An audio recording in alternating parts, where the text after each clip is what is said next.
So, Wayne, where do you think the skylight and shade market is going in the next 2 to 3 years? Great question. I wish I had that crystal ball. Like I said, I really love our current product program because of the functionality, the solar power, the VLX Active with the automation and stuff. There's a lot of other technologies out there. I mean, right now we're still relying on a fabric pleated or honeycomb style shade. There's technology out there today. It's just expensive where you push a button and the glass changes color.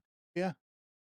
There's electrochromic, photochromic glass, things of that nature. I don't know how soon that is on the horizon. A lot of it's cost. Some of it might be, durability and longevity, and I'm not sure, quite honestly, how that in terms of energy performance. The one benefit of putting a material fabric type shading device is you're adding another layer to that glass and really improving the energy performance. So from a solar heat gain, I could see that technology being really good. From a U value perspective, I'm not sure it would be as good as what we have today. But I do see a trend towards that probably as it applies to skylights and even vertical windows. I imagine the folks in your industry are probably even more up to speed on that than I am. But the other thing that I do see is, that the society is becoming much more energy conscious and much more sustainably focused. We say this at VLX a lot, and it's true. I mean, a skylight is the most energy efficient window in the world. And when you hear that, you think, I've heard just the opposite. Skylights are energy hogs. They're, energy losers. Well, the reality is you get twice as much light through a skylight as you do a comparably sized vertical window. So if you got a 2x4 vertical window, you could put a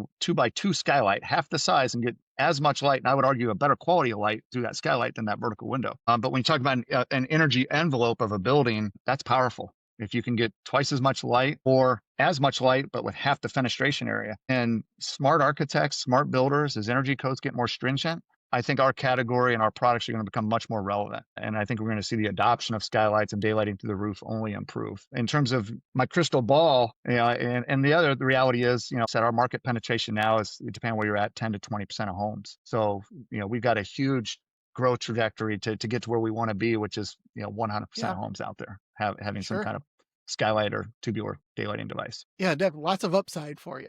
Absolutely, absolutely, That's and for great. our partners. I mean, like I said, we're a manufacturer, and we're only successful if we got good partners out there, helping bring awareness to our category. And that's our biggest challenge. You need a vertical window. Codes currently require it. You need an entryway door. You don't necessarily need a skylight. At least people don't know that they need one. I would argue they do. They just don't know it.